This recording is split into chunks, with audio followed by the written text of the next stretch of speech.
Hoy día vamos a hablar sobre el Opus Dei. El Opus Dei, o la obra, era, subrayo, una prelatura personal de la Iglesia Católica.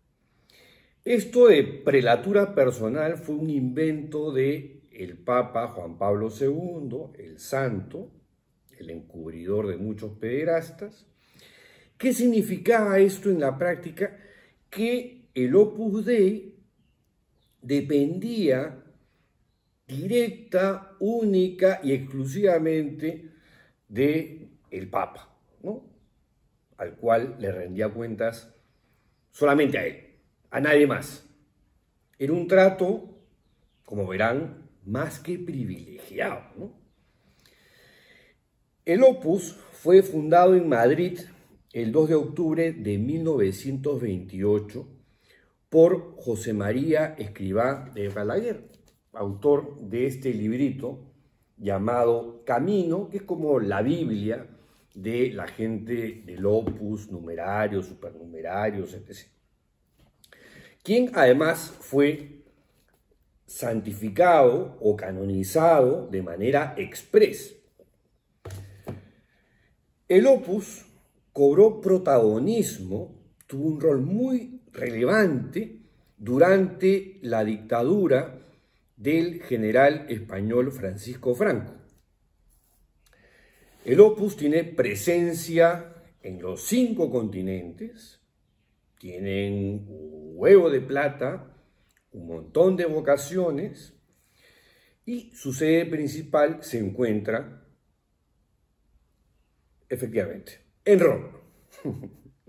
Bueno, a la muerte de Escrivá en el año 75, que se murió casi como Franco, lo sucedió Álvaro del Portillo, que era su número 2, ¿no? Y a la muerte de Álvaro del Portillo, que fue en el año 94, le sucedió Javier Echevarría. Actualmente, el prelado, porque así le dicen al número 1 del Opus, es Fernando Ocariz. El primer cardenal histórico del Opus Dei fue el peruano Juan Luis Cipriani.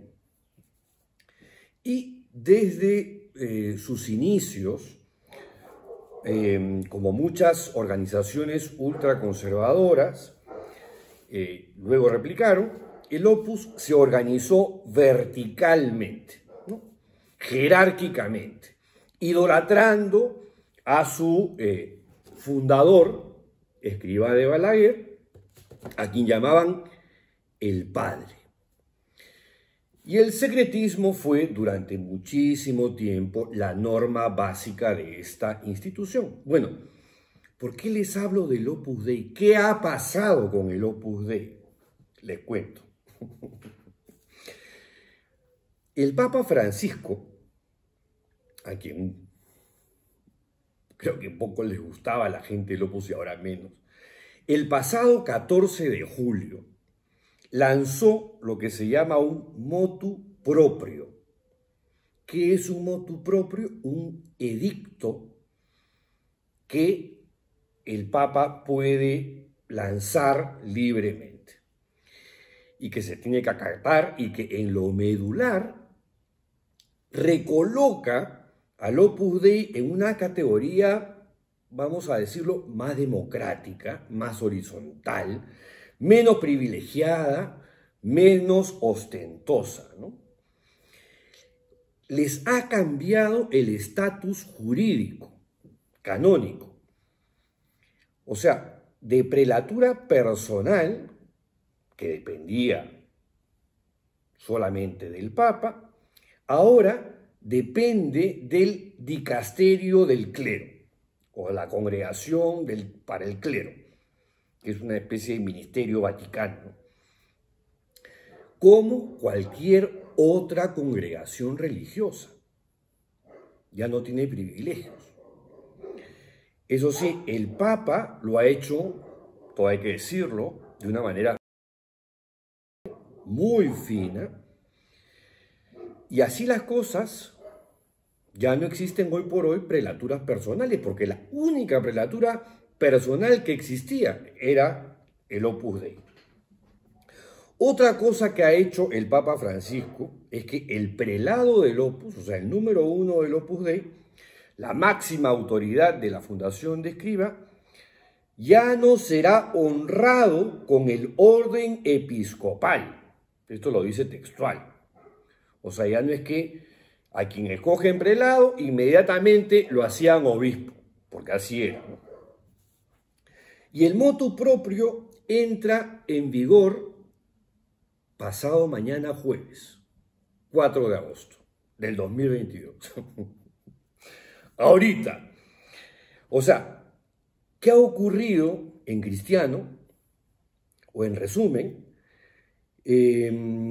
lo que ha hecho el pontífice argentino es enmendarle la plana a su antecesor o a su predecesor, Juan Pablo II. Y, para ponerlo en términos sencillos, de la clase ejecutiva, ¿no? De la clase, si el Opus viajaba en primera, ahora los ha puesto en turistas. Más o menos así. Bueno, Monseñor Fernando Ocaris, que es el actual prelado del Opus Dei, ya salió a decir que la ordenación episcopal del prelado no era ni es necesaria para dirigir el Opus Dei, ¿no? Tratando de mitigar el golpe, tratando de disimular el mal rato que están pasando en estos momentos, porque se han encajado un golpe bien duro, ¿no? Pero lo cierto es que lo que ha hecho el Papa Francisco se trata de un correctivo importante además. Y el mensaje es: Opus, chicos del Opus, ya no son intocables.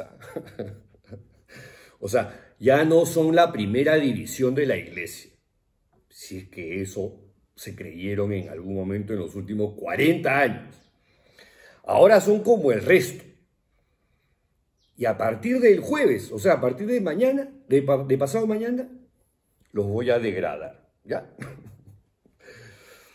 Bueno, yo supongo que los casos de pederastia que han aparecido también en el Opus Dei, el de las religiosas esclavas, que es un caso gravísimo, también en el Opus Dei, han llevado al jefe de los católicos a tomar esta decisión, fuera de los, calculo para él, tediosos e insufribles rumores que le llegan, ¿no? De insubordinaciones, de curas y clérigos rebeldes de los sectores ultraconservadores que ya o están esperando que se muera o que renuncie, porque no lo quieren nadita.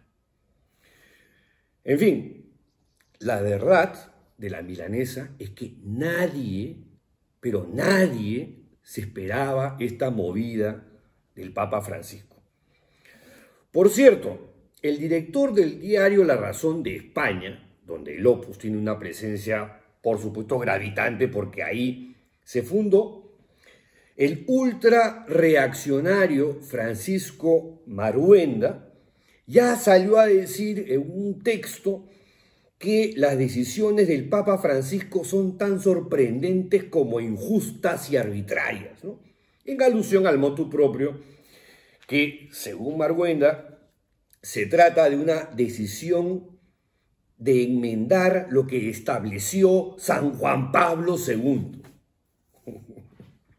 Le dice más, por cierto, este Carca, director de La Razón, pero lo cierto es que el Opus Dei en algún momento llegó a ser una iglesia dentro de la iglesia, con un poder impresionante, ¿no?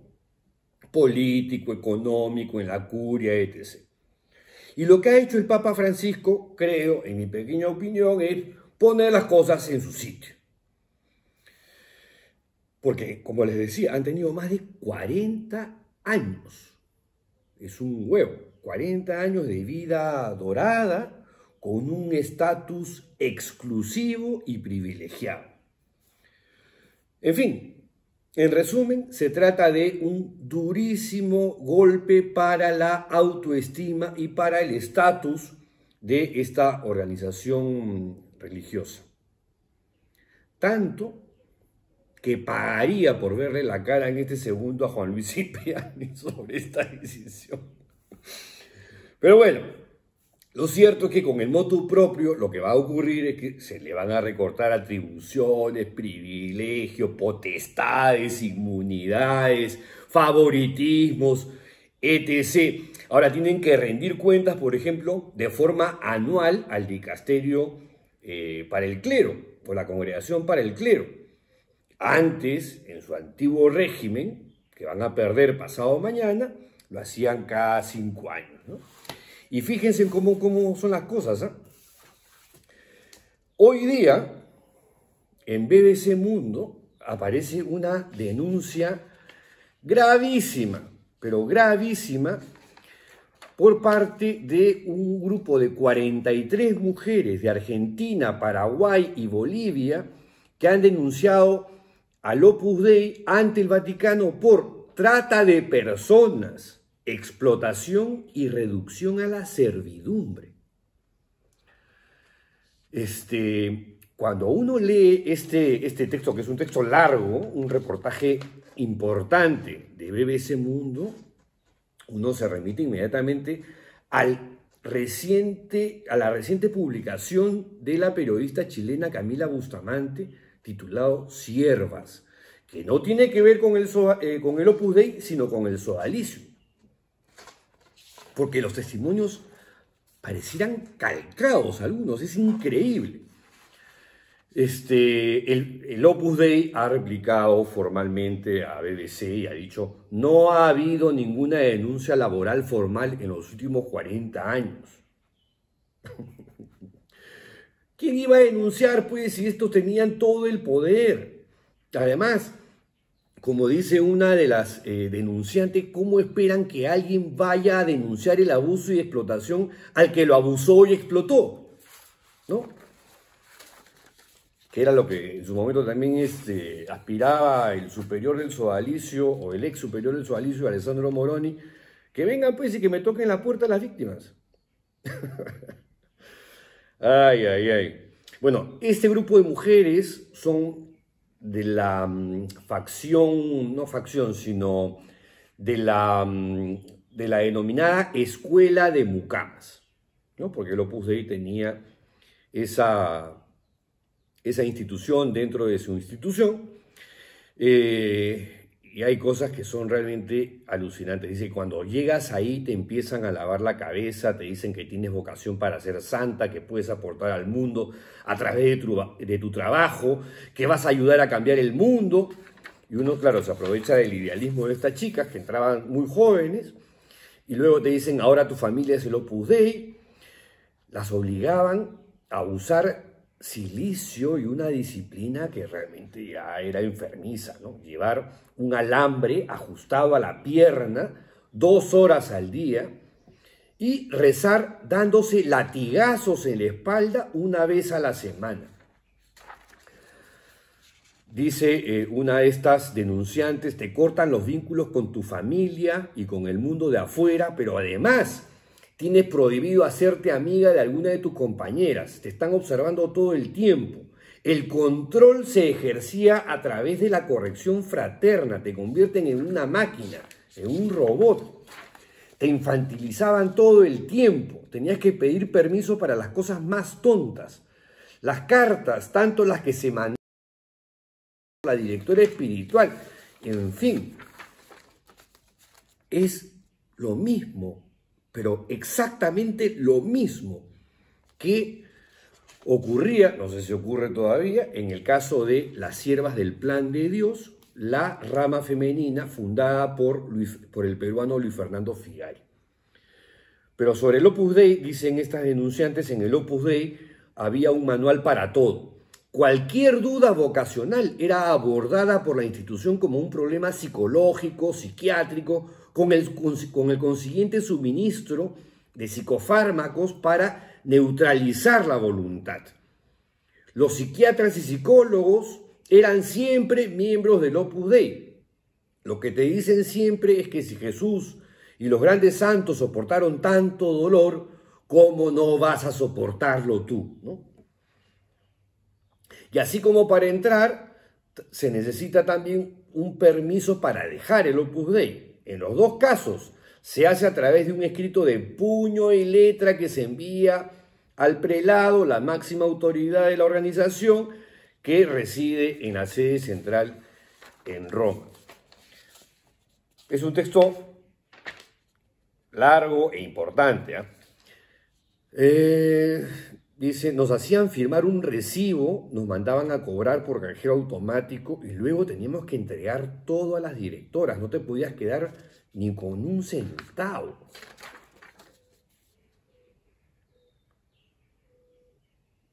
Termina diciendo una de las denunciantes, ya exhortando, ¿no?, a las autoridades vaticanas, tienen que reconocer públicamente lo que hicieron con nosotras. O sea, claramente en alusión a las autoridades del Opus Dei, del actual prelado. Hay mujeres mayores con muchos problemas de salud por tanto trabajo y que ni siquiera pueden jubilarse. Hoy día, BBC Mundo, a portas de la entrada en rigor y en vigencia del motu propio del Papa Francisco, quien lamentablemente ya está deslizando la posibilidad de una renuncia, pero en este caso, acertadísima la decisión del Papa Francisco. Hasta mañana, si el fucking virus lo permite. ¡Chao!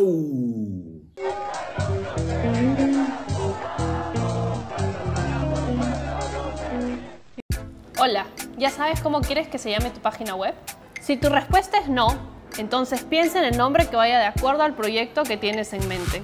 ¡Ojo! No es necesario que sea un nombre corto, pero sí memorable. Por ejemplo, anapao.p o unos más creativos como yosoy.fit o estar soltera está de .moda. ¿Ves? Las posibilidades son infinitas. Ahora, si tu respuesta es sí, si ya sabes cuál quieres que sea el nombre de tu página web, regístrala una vez en yachay.lat. Tu tienda online, hoy.